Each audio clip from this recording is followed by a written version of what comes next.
नमस्कार, आप सभी दर्शकों का बहुत बहुत स्वागत करती हूं। आप देख रहे हैं जस्ट टीवी। मैं हूं नेहा शुक्ला, लेकर हाजिर हूं आज की स्ट्रेट टॉक।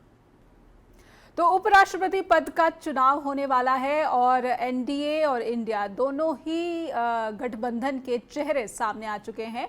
मल्लिकार्जुन खड़गे, कांग्रेस के राष्ट्रीय अध्यक्ष, जिन्होंने सुप्रीम कोर्ट के पूर्व जज बी सुदर्शन रेड्डी का नाम इसका ऐलान किया कि विपक्ष के समूचे विपक्ष के, यानी कि यहाँ तक कि टीएमसी, आम आदमी पार्टी भी इसमें शामिल है, कि बी सुदर्शन रेड्डी एक मत से इनका चयन किया गया है, जो कि एनडीए के उपराष्ट्रपति पद के उम्मीदवार सीपी राधाकृष्णन से मुकाबला करेंगे। संख्या बल को अलग कर दिया जाए तो इन दो चेहरों को अगर हम देखें कि उपराष्ट्रपति के चुनाव में ये जो दो चेहरे हैं, इसने उपराष्ट्रपति पद का चुनाव रोमांचक बना दिया है। कुछ सवाल और कुछ फैक्ट्स भी चाहते हैं कि पहले दर्शकों के सामने रखे जाएं और उसके बाद हम समझने की कोशिश करेंगे कि उपराष्ट्रपति पद का जब चुनाव होगा तो फिर सांसदों के मन में क्या क्या बातें प्रमुख होंगी। हालांकि इसे दक्षिण की राजनीति से भी जोड़कर देखा जा रहा है, वैचारिक लड़ाई से भी जोड़कर देखा जा रहा है। कम से कम विपक्ष यही दलीलें पेश कर रहा है, लेकिन प्रधानमंत्री नरेंद्र मोदी विपक्ष से भी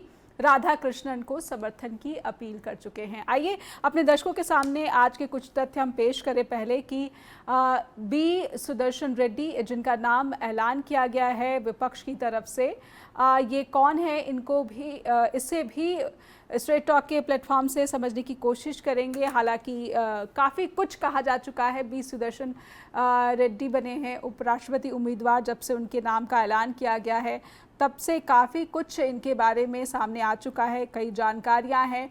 समूचा विपक्ष पूर्व सुप्रीम कोर्ट जज के साथ है। एनडीए उम्मीदवार सीपी राधाकृष्णन से इनका मुकाबला होगा। सुदर्शन रेड्डी आंध्र प्रदेश से आते हैं, जबकि सीपी राधाकृष्णन तमिलनाडु बीजेपी के अध्यक्ष रह चुके हैं और वर्तमान की बात की जाए तो महाराष्ट्र के गवर्नर हैं।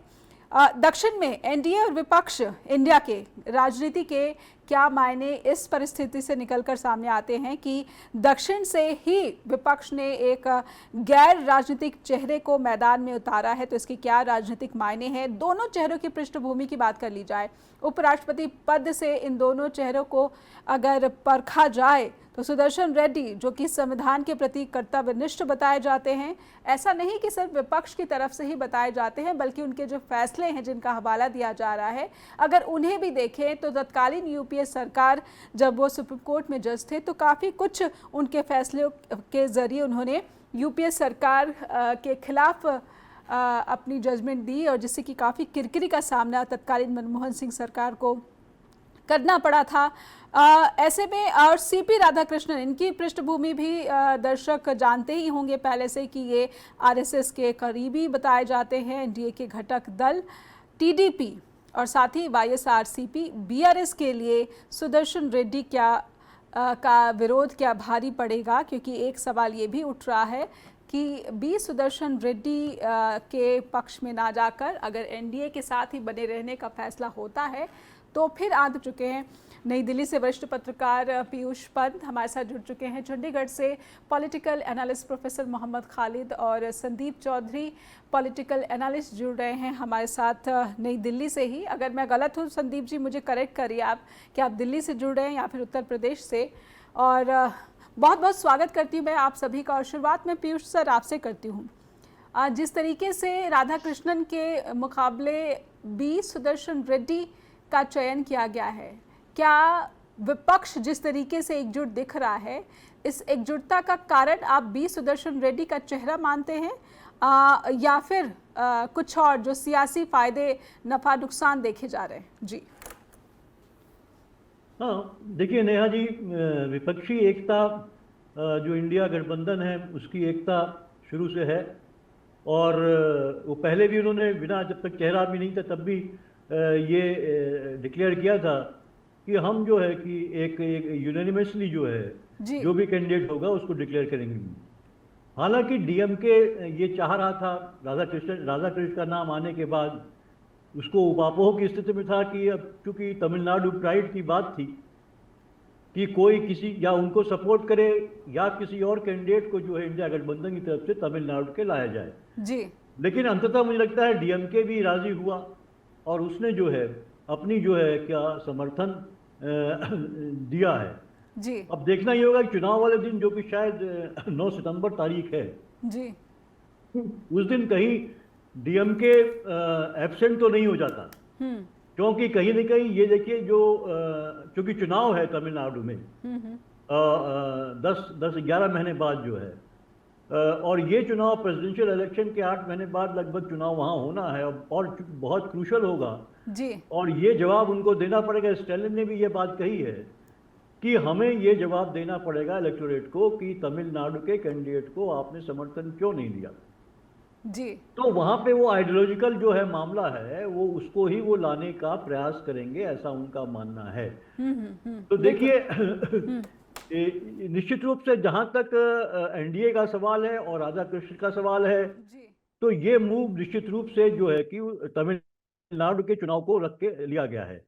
क्योंकि भारतीय जनता पार्टी का एक ही उद्देश्य होता है कि वो चुनाव किस तरह से जीते, उसके लिए फिर चाहे जो भी करे, हर चुनाव वो जीतना चाहती है।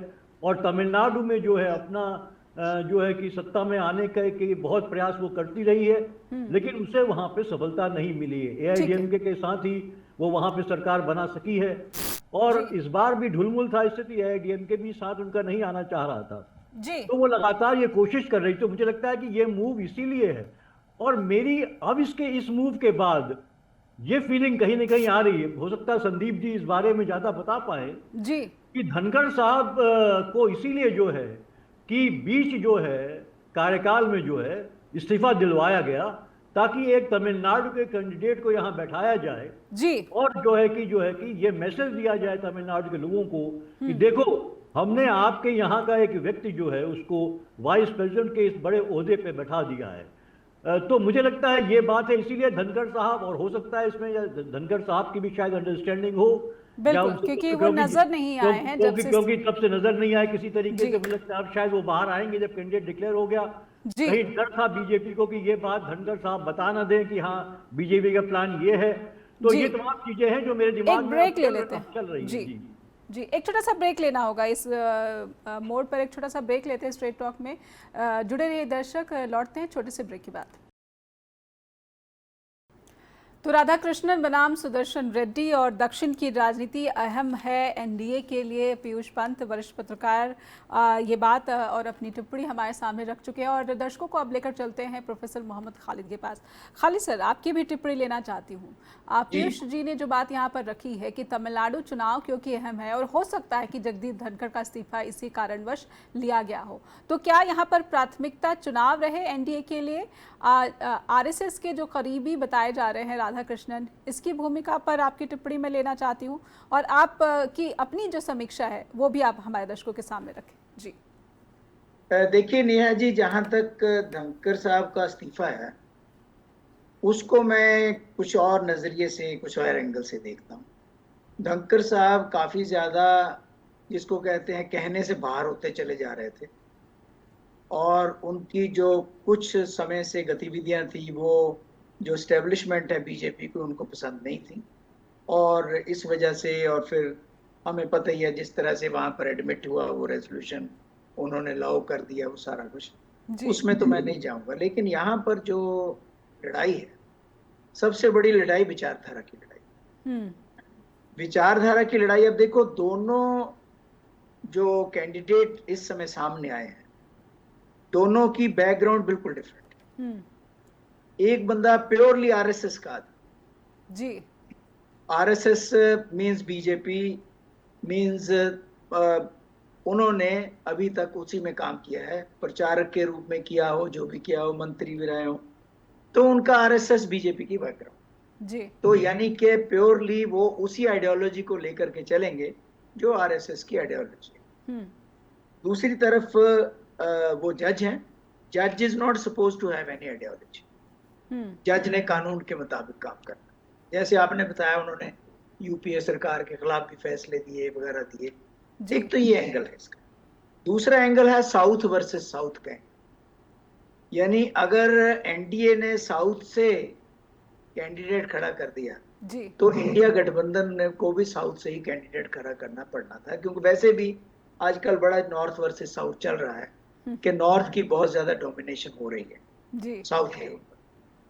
तीसरी चीज जो है वो ये है कि अगर जो तमिलनाडु की रीजनल पॉलिटिकल पार्टी है, खासतौर पर डीएमके, अगर डीएमके को इंडिया गठबंधन के साथ जाना पड़ेगा उनके कैंडिडेट के खिलाफ और अपने स्टेट के कैंडिडेट के खिलाफ वोटिंग करनी पड़ेगी, तो इसी तरह से आंध्रा, इस तेलंगाना और इसके कैंडिडेट, इसकी जो रीजनल पॉलिटिकल पार्टीज हैं उनको भी अपने ही कैंडिडेट के खिलाफ वोट करनी पड़ेगी जी, पार्टी के साथ लगकर। तीसरी चीज जो है वो ये है कि लोकसभा और राज्यसभा दोनों में अब हमें पता है कि नंबर उनके पास हैं जी, वो अपना कैंडिडेट जिताने की वो रखते हैं जब तक बहुत बड़ा हेरफेर ना हो जाए, खासतौर पर राज्यसभा।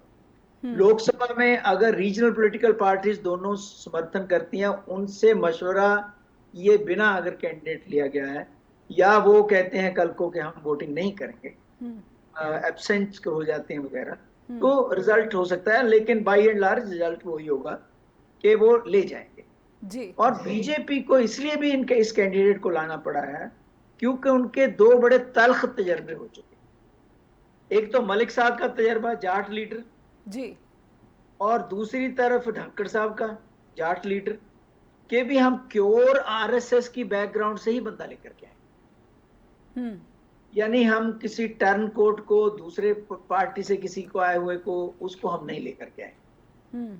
इस वजह से वो इन कैंडिडेट के ऊपर अपना वो ला रहे हैं। एक तीसरी चीज जो आपने कही, तो आप कह रहे हैं क्या गलती सुधारना चाह रही है बीजेपी राधाकृष्णन की? यस, गलती हो या कुछ हो, लेकिन वो उनको ये है कि अब हम प्योर आरएसएस का बंदा लेके आएंगे और वो ला रहे हैं। जी जी। जहां तक सवाल है तारीफ का कि मोदी ने क्या कहा, मैं आरएसएस और बीजेपी में कोई डिफरेंस कभी मान के चलाई नहीं। ये एक ही चीज है। हम कहें जी वो एनजीओ है, वो तो जी कल्चरल ऑर्गेनाइजेशन है, वो तो फलाना, ऐसा कुछ नहीं है। आजकल जितने गवर्नर हैं, प्रधानमंत्री है, जितने भी मंत्री हैं, उनमें से अधिकांश, ज्यादा से ज्यादा लोग वो आरएसएस में उन्होंने काम किया हुआ है, इसलिए वो आरएसएस है। आरएसएस का एक प्रभारी जो है वो निगाह रखता है बीजेपी की एक्टिविटीज पर, एक लाइजन करता है। वो सारी चीजों की वजह से RSS BJP is one and the same thing. उसमें किसी तरह का भी जीरो तरह सा भी कोई हाशिया या कोई हाइफन आप नहीं लगा सकते, इट्स वन। जी जी। पर क्या यहाँ पर जो राष्ट्रपति द्रौपदी मुर्मू हैं, उनकी पृष्ठभूमि पर टिप्पणी करना चाहेंगे प्रोफेसर खालिद? देखिए, ऐसा है कि राष्ट्रपति जितने भी बनाए जाते हैं जी, ज्यादातर का कोई मास बेस नहीं होता जी। वो अपने इस वजह से बनाए जाते हैं कि वहां पर कोई मैसेज देना चाहते हैं। कांग्रेस भी ऐसे करती थी, हमने पहले वुमेन राष्ट्रपति बनाई है। इसी तरह से इन्होंने भी वो आदिवासी कार्ड खेलने के लिए, क्योंकि उन्होंने काम किया हुआ था बीजेपी आरएसएस, तो उनको ले आए। जहां तक राष्ट्रपति की भूमिका है, इसमें भूमिका है ही नहीं उपराष्ट्रपति के इलेक्शन में। उपराष्ट्रपति के इलेक्शन में की बात, जब आप पृष्ठभूमि की बात कर रहे थे कि तमाम मंत्री से लेकर आप तमाम चेहरों, प्रधानमंत्री से लेकर उपराष्ट्रपति के चेहरे पर भी आप आरएसएस की छवि देख रहे हैं, या फिर उनकी भूमिका उसमें कैसी रही है? देखो, ऐसा है नेहा जी, ये जो सरकार है ये बीजेपी की सरकार कम है, आरएसएस की सरकार ज्यादा है। जी, मैं ये मान के चलता हूँ। ठीक है। इसलिए जो भी लोग हैं, जो भी किसी इंपॉर्टेंट पोजीशन पे हैं, उसकी आरएसएस की बैकग्राउंड। जी, यानी इन 11 वर्षों में आप ये कहेंगे कि आरएसएस का प्रभाव और बढ़ता जा रहा है एनडीए की सरकार पर? जी नहीं, बढ़ता ही नहीं जा रहा है, सरकार ही उसकी है, मैं ये कह रहा हूँ। जी ठीक है, ये सरकार ही आरएसएस की है। जी। संदीप जी, आप इस डेवलपमेंट को कैसे देख रहे हैं? राधाकृष्णन पर पहले मैं टिप्पणी लेना चाहती हूँ, क्योंकि वो जगदीप धनखड़ की जगह यहाँ पर एनडीए का चेहरा बनकर अगर उनका चुनाव हो जाता है, हालांकि चुनाव तो अभी 9 सितंबर को है, लेकिन आप राधाकृष्णन के चयन के पीछे क्या वजह मानते हैं? जाट समुदाय तो पहले से ही खफा है। जी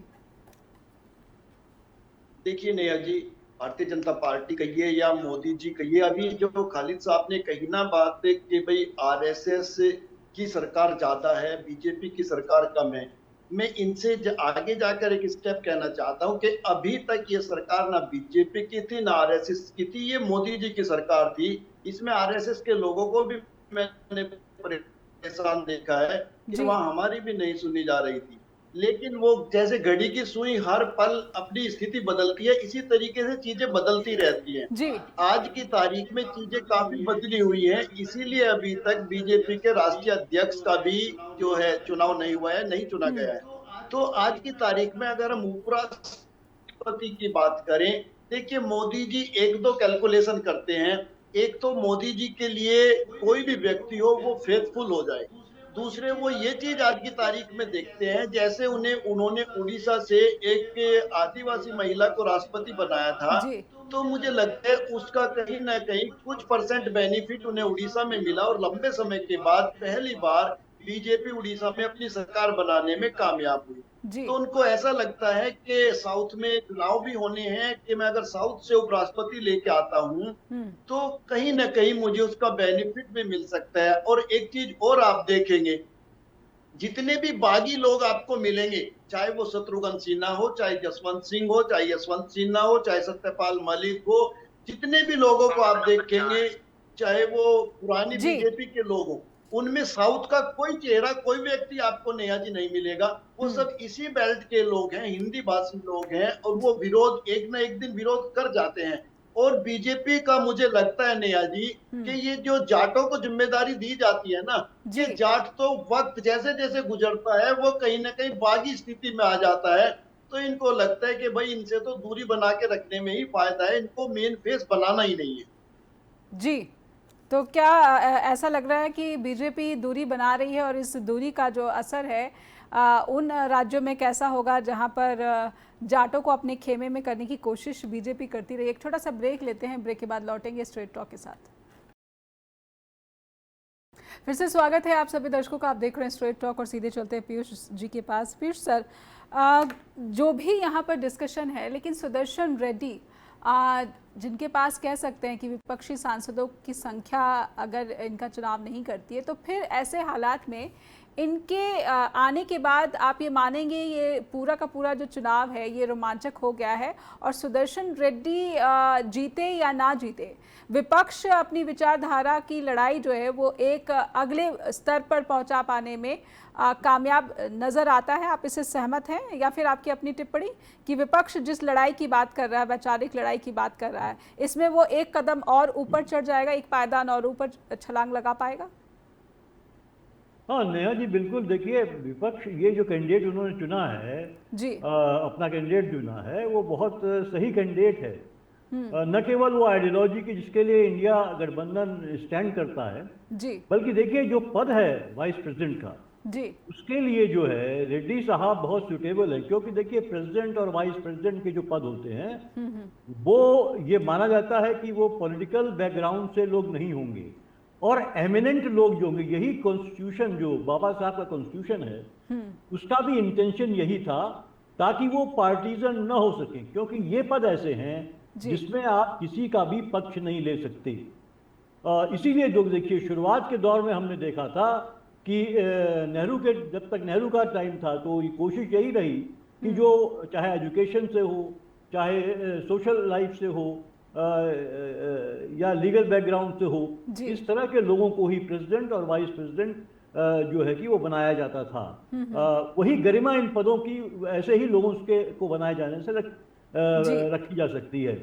लेकिन फिर श्रीमती गांधी के टाइम से ये शुरू हो गया कि अपने पार्टी के ही कैंडिडेट को जो है कि इन पदों पे रखा जाने लगा, ताकि जो है कि आपको अपने हिसाब से जो है काम करवाने में, डिसीजन लेने का की जो है सुविधा मिलती रहे। ये हमने देखा श्रीमती गांधी के रिजीम में हुआ, और उसी को अब बहुत तेजी से आगे बढ़ाते हुए वर्तमान जो रिजीम है वो ये कर रहा है। और पॉलिटिकल, आप छोड़िए अपने आइडियोलॉजी के लोगों को ही जो है लगातार हर जो संस्थान में, आप न्यायालय से लेके आप देख लीजिए, चाहे वो अब तो उपराष्ट्रपति के भी पद में आ गए, कम से कम धनखड़ साहब तो ये थे कि वो नहीं थे। धनखड़ साहब तो जो है तमाम पार्टी, खासकर वो तो चरण सिंह की आइडियोलॉजी के साथ और किसान के पक्षधर थे, और उस समय लोकदल की शुरुआत में थे, वो थे, और जनता दल के साथ थे वो, तो वो उनका बेहतर था। लेकिन अब प्योरली संघ को लेके आए, तो ऐसे में एक ऐसे जज को जो कि हमेशा गरीबों के जो मुद्दे हैं उनके साथ जुड़े रहे हैं, जजमेंट उनके रहे हैं, प्रोग्रेसिव, कॉन्स्टिट्यूशन को समझते हैं और काफ़ी जो कुछ है। इस पद में बैठने वाले व्यक्ति के लिए कॉन्स्टिट्यूशन की समझ होना बहुत ज़रूरी है, क्योंकि सभापति का भी और राज्यसभा का सभापति भी होता है। तो ये तमाम चीज़ों के मुझे लगता है कि जो विपक्ष है, इंडिया गठबंधन है, उन्होंने बहुत बेहतरीन कैंडिडेट एक खड़ा किया है। तो देखिए, जीत हार तो तय है, क्योंकि नंबर्स का गेम है, नंबर्स में एनडीए मजबूत है, लेकिन कम से कम इंडिया गठबंधन ये मैसेजिंग करने में सफल रहा है कि वो वैल्यूज के लिए भारतीय राजनीति में और भारत देश में और जिस संविधान को बचाने की वो लड़ाई लड़ रहा है, और जिस प्रोग्रेसिव वैल्यूज के, जिस जो आपके क्या नाम सोशल वैल्यूज के, सोशल जस्टिस के जो वैल्यूज हैं उनके लिए और सेकुलरिज्म के लिए जो है, तो उसी हिसाब से जो कैंडिडेट है उनका वो पूरी तरीके से उसको रिप्रेजेंट करता है। ये मैसेजिंग जाएगा। चुनाव तो हार और जीत तय है, लेकिन एक बहस चलेगी और एक आप कौन बेहतरीन कैंडिडेट देता है, भले ही वो हार जाए, लेकिन वो मायने कर रखता है। और आप इंस्टीट्यूशन बचाने की कोशिश कर रहे हैं या नहीं कर रहे हैं, क्योंकि एक आरएसएस को लाके आप जो है नुकसान कर रहे हैं इस इंस्टीट्यूशन का। ये मेरा क्लियर कट मानना है ये, क्योंकि आप देखिए उनकी आइडियोलॉजी जो है, जिस तरह से एक एक्सट्रीम आइडियोलॉजी है, हिंदुत्ववादी आइडियोलॉजी आरएसएस की पूरी तरह से, वो पूरा तहस नहस कर रहे हैं। आगे चल के उस संविधान को बदल देंगे पूरी तरीके से। तो इसलिए लिहाज से जो है बहुत जरूरी है कि ऑपोजिशन कैंडिडेट जीते। और मैं तो ये कहूंगा कि जो है कि एनडीए वाले भी जो तमाम घटक, खासकर जो चंद्रबाबू नायडू हैं, उनके लिए भी आंध्र की अस्मिता का मायने रखता है, और उनको सोचना चाहिए कि किस तरह के लोगों को आप आगे से सपोर्ट देके लाएंगे और देश के लिए और संविधान के लिए क्या स्थिति बनेगी। और उन इंस्टीट्यूशन, देखिए सबसे बड़ी बात है इंस्टीट्यूशन को बचाना और डेमोक्रेसी को बचाना, संविधान को बचाना, ये महत्वपूर्ण होता है, क्योंकि भविष्य में ये बहुत बड़ा प्रश्न बन के उठेगा। तो मुझे लगता है जो आपने सवाल किया कि निश्चित रूप से एक बेहतर कैंडिडेट दिया है इंडिया गठबंधन ने। और एक बार फिर से विपक्ष इंडिया गठबंधन इंक्लूडिंग आम आदमी पार्टी, जो कि अब इंडिया का हिस्सा नहीं है, वो भी एकजुट दिख रहा है एनडीए के खिलाफ। मैं संदीप जी इसमें कुछ ऐड करना चाहते हैं, लेकिन जब बात संवैधानिक पद की गरिमा की आती है तो शायद बहुत ज़्यादा नुकसान जगदीप धनखड़ पहुंचा चुके थे इससे पहले कि वो इस्तीफा देते, इससे पहले कि वो बागी तेवर अपनाते। और मुझे लगता है संदीप जी इससे जो है अलग राय नहीं रखते होंगे। संदीप जी, आप जो ऐड करना चाहते हैं करिए, क्योंकि जब संविधान के प्रियम्बल की बात होती थी तो जगदीप धनखड़ खुलकर कहते थे कि गलत हुआ है जो यहाँ पर सोशल शब्द का एडिशन जो है संशोधन करके किया गया, ये गलत बताया उन्होंने। जी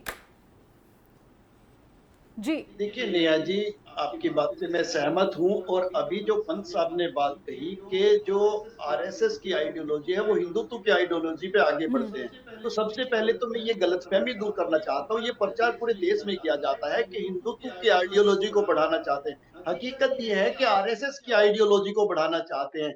ये देखिए, जब मुजफ्फरनगर दंगे, नेहा जी आपको याद होंगे, जब वो दंगे हुए तो आरएसएस ने उनको हिंदू वर्सेज मुस्लिम का दंगा नहीं ठहराया, उन्होंने जाट वर्सेज मुस्लिम का दंगा ठहराया।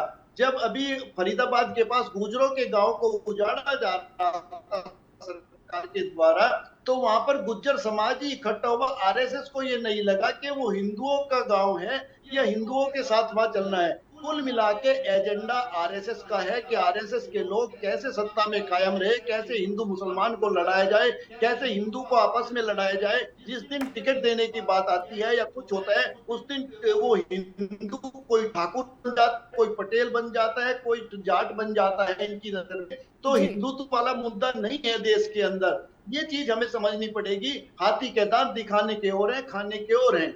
जी बिल्कुल। मैं इससे पहले कि प्रोफेसर मोहम्मद खालिद के पास जाऊं, एक छोटा सा ब्रेक लेना पड़ेगा यहाँ पर। एक ब्रेक के लिए रुकेंगे, स्ट्रेट टॉक में लौटेंगे और प्रोफेसर मोहम्मद खालिद हमारे साथ जुड़े हुए हैं, उनसे इस बहस को आगे बढ़ाएंगे। एक ब्रेक के बाद हाजिर होते हैं।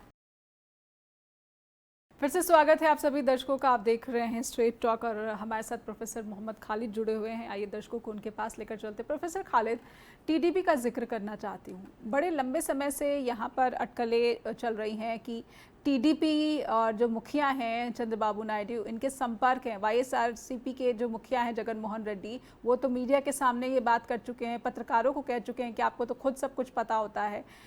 एसआईआर को लेकर नायडू जो है अपनी बात खुलकर अपना विरोध जता चुके हैं। लेकिन नारा लोकेश देखिए राधाकृष्णन के साथ बैठे हुए नजर आते हैं। एनडीए के तरफ से आज संसदीय दल की बैठक में उनको सम्मानित किया गया। ये तमाम जो अटकलें हैं, ये इसमें कोई सच्चाई नहीं है धरातल पर। जब बात एनडीए की एकजुटता की आएगी तो चाहे टीडीपी के मुखिया हैं, पिता पुत्र की जो जोड़ी है, या फिर वाईएसआरसीपी है, बीआरएस है, ये सभी आपको लगता है कि आंध्र प्रदेश को अलग रखकर एनडीए की एकजुटता में ही अपना भरोसा दिखाएंगे? देखिए, ऐसा है कि जितनी भी रीजनल पॉलिटिकल पार्टीज हैं जी, वो इस समय लड़ाई सर्वाइवल की लड़ रही है। उनको पता है कि अगर हमने सरवाइव करना है तो जो रूलिंग डिस्पेंसेशन है उसके साथ मिलकर के चला जाए।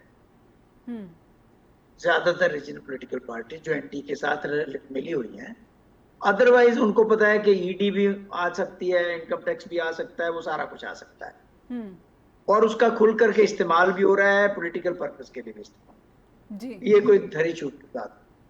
तो जितनी भी तेलंगाना की या आंध्रा की रीजनल पॉलिटिकल पार्टीज हैं, वो ज्यादातर अपने नेशनल लेवल पर एनडीए के साथ हैं तो एनडीए के साथ जाएंगी, और इंडिया गठबंधन के साथ हैं तो इंडिया गठबंधन के साथ जाएंगी, चाहे वो बैठे कहीं भी रहें।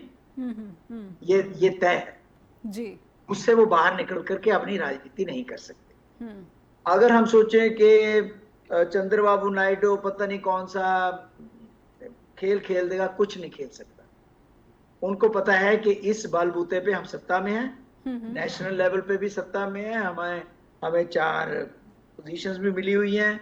इसके अलावा हम बाजू मरोड़ करके, ट्विस्ट करके, आर्म्स ट्विस्ट करके कुछ ना कुछ सेंटर से ले भी रहे हैं स्टेट के लिए, तो इसलिए वो दूर नहीं जाएंगे। इसी तरह से तमिलनाडु में भी जितनी पॉलिटिकल पार्टीज हैं, रीजनल पॉलिटिकल पार्टीज, वो अपने अपने उसके साथ खड़ी नजर आएंगी at the end of the day. ये नहीं है कि वो अपनी लाइन तोड़ करके दूसरी तरफ चली जाएंगी। हाँ, इतना है कि वो उनको अपने अपने इलाके में ये बात को जस्टिफाई करना पड़ेगा कि व्हाई दे डिड इट, और उसमें वही आइडियोलॉजी की बात आती है जी। डीएमके के लिए ये मुश्किल नहीं होगा, क्योंकि डीएमके तो आरएसएस के खिलाफ खुलकर बोलती रही है, जो हिंदुत्व का एजेंडा उसके खिलाफ खुलकर उसके नेता बोलते रहे हैं, तो शायद डीएमके के लिए ये मुश्किल जो है ज्यादा। डीएमके के लिए बिल्कुल भी मुश्किल नहीं है, क्योंकि ऐसा है कि लोकल लेवल पे भी ये लोग, जब ये बीजेपी के प्रेसिडेंट थे राधाकृष्णन, उनको अपोजिशन करते रहे जी जी, तो वहां तो बिल्कुल क्लियर है। लेकिन दूसरी जगह पे धुलमुल रवैया अख्तियार किया हुआ है उन्होंने, सारी रीजनल पॉलिटिकल पार्टीज ने, जाएं ना जाएं, लेकिन अल्टीमेटली मुझे लगता है कि वो अपनी अपनी गठबंधन के साथ जाएंगी जी। इसके अलावा उनके पास कोई चारा नहीं। एक सवाल जो अटकलें राधाकृष्णन के नाम के साथ ही, जो संदीप जी मैं आऊंगी, पर एक छोटी सी टिप्पणी खालिद सर से इस पर लूंगी कि जेडीयू की तरफ से किसी चेहरे की उम्मीद की जा रही थी, अटकलें लग रही थी कि शायद जेडीयू की तरफ से कोई बड़ा चेहरा, बिहार से कोई बड़ा चेहरा आ सकता है, जहां पर चुनाव जो है होने वाले हैं, एसआईआर को लेकर पूरा बवाल है, लेकिन इस तरह का कुछ सामने नहीं आया। खालिद सर एक छोटी सी टिप्पणी, फिर मैं संदीप जी के पास जाऊंगी जी। देखिए, ऐसा है कि बिहार के अंदर नीतीश कुमार की पोजीशन जो है वो काफी खस्ता है, यानी वहां पर गठबंधन के अंदर भी बीजेपी डोमिनेट पूरा कर रही जी जी, सरकार में भी, उसमें भी, गठबंधन में भी। तो इसलिए मुझे नहीं लगता कि अगर उन्होंने कोई चेहरा, अब तो कोई दिया नहीं होगा, अगर जेडीयू ने कोई चेहरा दिया होगा उसको स्नब कर दिया होगा, क्योंकि जैसे मैंने पहले कहा कि वो प्योरली आरएसएस बैकग्राउंड का बंदा ही लाना चाहेंगे जिसके ऊपर वो डिपेंड कर सके, क्योंकि वाइस प्रेसिडेंट केवल वाइस प्रेसिडेंट नहीं है, वो राज्यसभा का चेयरपर्सन भी जी जी। अगर वो राज्यसभा का चेयरपर्सन है तो उसने उस सदन को यूज करना है, होल्ड करना है। हम देखते हैं किस तरह से धनखड़ साहब भी और लोकसभा के सभापति भी किस तरह से सरकार का पक्ष लेते हैं। वहां पर न्यूट्रलिटी नाम की कोई चीज अब रही नहीं है जी। यानी धनखड़ के इस्तीफे के बाद से या पहले से उपराष्ट्रपति आसन की तरफ जो सवाल उठ रहे थे, उंगलियां उठ रही थी, ये सवाल अब और गहराते आप कह रहे हैं कि होने वाले हैं। बिल्कुल बिल्कुल होंगे और होंगे, क्योंकि वो क्लियरली ओपनली, जैसे कि अमेरिका में होता है जी, स्पीकर जो है वो अपने जो पॉलिटिकल पार्टी है उसका ओपनली समर्थन करता है जी जी। ऐसा यहाँ पर भी हो ही रहा है। बिल्कुल बिल्कुल संदीप जी। अपोजिशन को आंखें दिखा रहे हैं, रूलिंग डिस्पेंसेशन को जब प्रधानमंत्री या मंत्री बोलते हैं उस समय बड़ा स्माइलिंग फेस से, और वो सारा कुछ हम देख ही रहे हैं, विजुअल्स बताते हैं कि बिल्कुल, क्या। और एक साथ सारे विपक्ष को जो है एक्सपेल जो है सस्पेंड भी किया जा चुका है। संदीप जी माफ़ कीजिएगा, आप यहाँ पर कुछ जोड़ सकते हैं, लेकिन आपकी भी टिप्पणी लेना चाहूँगी कि ये एनडीए की एकजुटता का भी सवाल है, उपराष्ट्रपति का चुनाव। जी, इंडिया की तो एकजुटता अब सामने आ गई है। आम आदमी पार्टी जो कल तक खुद को अलग थलग कह रही थी, टीएमसी ने ही ये नाम सुझाया है, बल्कि दर्शकों की जानकारी के लिए मैं कह दूं, सुदर्शन रेड्डी, और जिस पर सभी जो है एक मत हो गए। तो विपक्ष की एकता का प्रदर्शन अपने आप हो रहा है। जी देखिए नेहा जी, सबसे जरूरी चीज ये है कि आज की तारीख में राजनीति करवट कैसे ले रही है। हमारे दोनों साथी ये मान के चल रहे हैं कि जो एनडीए का कैंडिडेट है वो मजबूत है, वो चुनाव जीत जाएगा। लेकिन मैं ये बताना चाहता हूं, जब 1983 में इंडिया की टीम वर्ल्ड कप खेलने गई थी, किसी को उम्मीद नहीं थी कि इंडिया वर्ल्ड कप जीत जाएगा। अभी जब ये इसका कॉन्स्टिट्यूशनल क्लब का चुनाव हुआ, इसने हिंदुस्तान की राजनीति में जो बदलाव आ रहा है उसको देखने के लिए हमें एक आईना दिखाया कि राजीव प्रताप रूडी को मोदी और अमित शाह चुनाव हराना चाहते थे, इसीलिए संजीव बालियान का पर्चा भरवाया गया और संजीव बालियान चुनाव हार गया। तो जो अंदर के जानकार है वो जानते हैं चुनाव संजीव बालियान नहीं हारा, चुनाव कहीं ना कहीं अमित शाह और मोदी जी हार गए हैं। और आज की तारीख में कुछ विजुअल्स आपने देखे होंगे, जिन नेताओं को मोदी जी कभी बराबर में नहीं चलने देते थे, जिनकी कोई जगह नहीं थी, उन राजनाथ सिंह को भी इशारा कराया जाता है अपनी फोर्स से कि आओ मेरे साथ चलो। मतलब कहीं ना कहीं एकजुटता दिखाने की कोशिश हो रही है, लेकिन अब अंदर से लोग इतने भरे हुए हैं, पार्टी के अंदर कहीं ना कहीं विरोध की स्थिति है।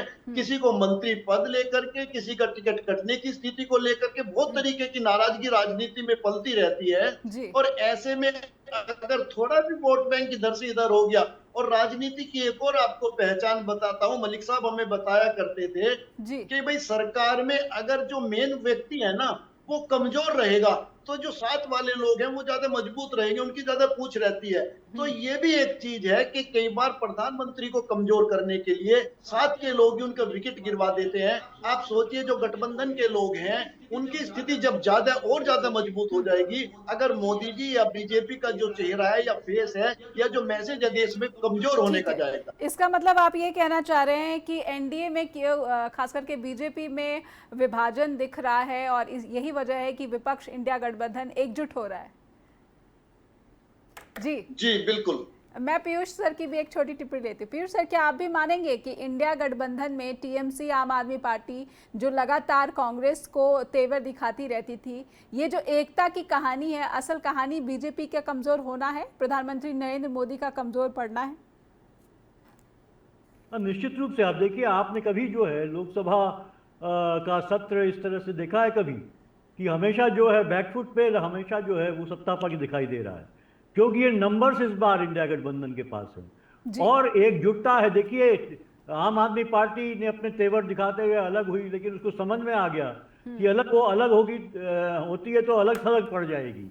तो जो भी राष्ट्रीय मुद्दे हैं उन पे उनको साथ रहना पड़ेगा। टीएमसी की ममता बनर्जी भी थोड़ा नानुकुर करती रहती थी बीच बीच में, लेकिन उनको लगा कि ये लड़ाई जो बहुत भयंकर स्थिति बन रही है, लगातार हम स्थितियां देख रहे हैं, चाहे एसआईआर का मामला हो, चाहे जो है कि चुनाव आयोग का मामला हो, सुप्रीम कोर्ट के जिस तरह के जजमेंट आ रहे हैं, कहीं ना कहीं जो जज जो है कि वो भी वहां पे दिखाई दे रहा है किस तरह से वो जो है कि प्रभावित होते हुए दिखाई दे रहे हैं। तो ये तमाम जिस तरह की चीज आ रही है और जिस तरह से कानून बन रहे हैं और जो विपक्ष को जो है निगेट करते हुए वॉइस वोट से कानून, सीरियस कानून जो है, महत्वपूर्ण कानून पास कर दिए जा रहे हैं जो देश के लिए और खासकर जनता के लिए बहुत ज्यादा निगेटिव हैं, वो उसको देखते हुए मुझे लगता है विपक्षी दलों को ये लगा कि अगर एकजुट नहीं होंगे तो हम जो है कि इन चीजों को होने से रोक नहीं पाएंगे और भाजपा को हम कमजोर नहीं कर पाएंगे। और कमजोर हुई है भाजपा निश्चित रूप से, उसकी संख्या बल कम है, तो इसकी वजह से काफी जो है एक मौका मिला है विपक्ष को उनको और कॉर्नर करने के लिए। और कहीं ना कहीं जो है सत्ता पर खासकर एनडीए और बीजेपी खासकर जो है वो जो है कि उस हिसाब से जो है अपने को असर्ट नहीं कर पा रही है, हिसाब से वो खड़ा करती थी। तो निश्चित रूप से वो एक बीजेपी कमजोरी लेकिन उससे ज्यादा मैं मानूंगा कि ये विपक्ष की एक एकजुटता है, और ये ठीक है। उनके समझ में आ गया कि अगर एकजुट नहीं हुए जी तो हम कोई कहीं नहीं बचेगा। बिल्कुल। खाली सर एक छोटी सी टिप्पणी, बीजेपी और आरएसएस में तनातनी की बातें होती रहती थी, अब राधाकृष्णन अगर चुनकर आ जाएंगे क्योंकि नंबर की ताकत उनके पास है, तो ये भी अब आसानी से लोगों को पता चलेगा, क्योंकि पहले ये पर्दे के पीछे रहता था। राधाकृष्णन आरएसएस के करीबी, आरएसएस का चेहरा, सभापति के रूप में आसीन रहेंगे, और फिर बीजेपी की कितनी बात मानी जाएगी नहीं मानी जाएगी, एक ये भी दिलचस्प एंगल देखा जा सकता है। देखिए ऐसे है, मैं इस मामले में ज्यादा होपफुल नहीं हूँ जी क्योंकि at the end of the day जो भी बीजेपी का व्यक्ति है वो आरएसएस से दूर होकर के अपनी राजनीति नहीं कर पाएगा। जी इसलिए कोई भी व्यक्ति हो वो ये सोच नहीं सकता बीजेपी के अंदर वो आरएसएस के साथ ओपनली या खुल करके सामने आ जाए।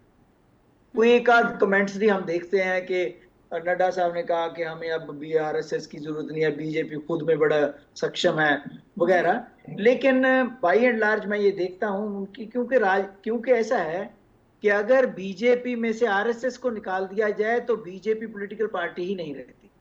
जितना फुट सोल्जर है, जो गली मोहल्ले में काम करने वाला है बीजेपी के लिए बूथ लेवल पे, वो सब आरएसएस का वर्कर जी। इसलिए उसको, उस फैक्ट को आप इग्नोर करके नहीं चल सकते। जी तो ये बीजेपी जो पर है आरएसएस का प्रभाव और बड़ा हो जाएगा इसके साथ। नहीं, वो तो बीजेपी का, पर मैं तो इसमें कोई किसी किस्म की गुंजाइश छोड़ता ही नहीं ये बात समझने में कि आरएसएस और बीजेपी में कोई अंतर नहीं, it's one and the same. जी लेकिन जो एक पावर गेम है, संदीप जी कुछ ऐड करना चाहते हैं कि प्रधानमंत्री पीएमओ से सब कुछ तय होता है, उसमें कोई फर्क पड़ेगा? संदीप जी कुछ, बिल्कुल समय सीमित है जी। नेहा जी, जो प्रोफेसर साहब ने कहा बहुत सटीक चीज कही, लेकिन मैं एक चीज बता दूं, जो नड्डा साहब ने कहा था कि हमें आरएसएस की जरूरत नहीं है, या अभी आपने सदन के अंदर राजनाथ सिंह का बयान सुना हुआ, एक पर्चा पढ़ रहे थे कि देखिए मैं पूरे देश को बताना चाहता हूं ऑपरेशन सिंदूर में एक भी हमारे जवान शहीद नहीं हुआ। तो ये जो इस तरीके की बातें बोली जाती हैं, ये नेता खुद बोलने वाले हैं, लेकिन जब ये पर्ची पढ़ के बताते हैं तो इसका मतलब कोई इनसे कुछ पढ़वाना चाहता है, कोई मैसेज दिलवाना चाहता है। जेपी नड्डा वो बयान देकर कहीं ना कहीं आरएसएस से भी खत्म हो गए, और उनकी जो जैसे वो तोते की में होती है ना जान, वो मोदी जी के हाथ में आ गई। जिस दिन पद से हटा देंगे जेपी नड्डा आपको राजनीति में दिखाई नहीं देंगे। चलिए, राष्ट्रीय पद का भी चुनाव बाकी है, बीजेपी के राष्ट्रीय अध्यक्ष के पद का भी चुनाव बाकी है, तो ये भी दिलचस्प रहेगा कि क्या यहाँ पर भी किसी संघ के चेहरे को ही जगह दी जाएगी या फिर वो चेहरा जो है चौंकाएगा। बहुत बहुत धन्यवाद करना चाहती हूँ संदीप जी आपका भी, और प्रोफेसर खालिद सर आपका भी, पीयूष पंत सर आपका भी बहुत बहुत आभार। स्ट्रेट टॉक के मंच पर आए, आपका बहुत बहुत धन्यवाद करती हूँ। दर्शकों से अनुरोध करना चाहती हूँ कि उपराष्ट्रपति पद, इसे लेकर पिछले कुछ समय से भारत की राजनीति में गंभीर सवाल उठते रहे हैं। विपक्ष के ये तमाम सवाल हैं, लेकिन जिस तरीके से जगदीप धनखड़ का इस्तीफा अचानक हुआ, मॉनसून सत्र के शुरू होने के दूसरे ही दिन, बल्कि पहले ही दिन के खत्म होने के बाद देर रात स्वास्थ्य कारणों का हवाला देते हुए उन्होंने इस्तीफा दे दिया, और उसके बाद सार्वजनिक जीवन में, सार्वजनिक गतिविधियों में नजर नहीं आ रहे हैं।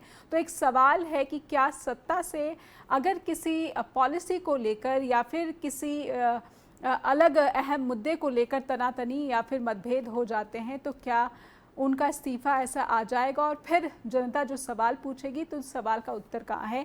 राधाकृष्णन के चयन से या फिर बी सुदर्शन रेड्डी जो भी उपराष्ट्रपति बनेगा उसके भूमिका पर सबकी नज़रें रहेंगी, और उम्मीद होगी कि वो कहीं ना कहीं भारत की जो संवैधानिक छवि है उसको मजबूती प्रदान करे। लिखकर पहुँचाएं info@justbroadcasting.com या फिर neha@justbroadcasting.com पर भी अपना फीडबैक। नमस्कार।